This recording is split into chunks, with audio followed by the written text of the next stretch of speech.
Tiens, regarde, j'ai voulu créer une arche en placo et je m'attendais pas du tout à ce résultat.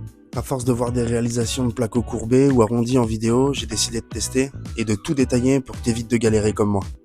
Je t'explique chaque étape de A à Z, tu verras, c'est pas si compliqué. Enfin, presque. Dans un premier temps, tu vas tracer le centre de ton arche.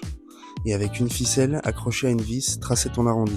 Ensuite, tu prends un rail et tu vas devoir lui faire des entailles tous les 2 cm. Je te conseille de tracer tes découpes, tu seras plus régulier. Tu fixes ton rail au placo, il te faut un rail au sol, un au plafond comme une cloison. Moi j'ai un lit devant mon arche, alors j'ai décidé de faire un rebord pour ma tête de lit.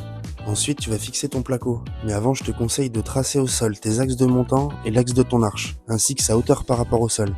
Ça va te permettre de refaire le même traçage que le premier pour la voûte, mais sur la deuxième couche de placo. Comme tu l'auras deviné, rebelote pour le traçage de la voûte et tu peux passer à la découpe. Moi j'ai 5 outils pour rénover mon immeuble, alors j'ai pris ce qui me passait sous la main. Une fois ta découpe terminée, tu vas répéter l'étape du rail coupé tous les 2 cm.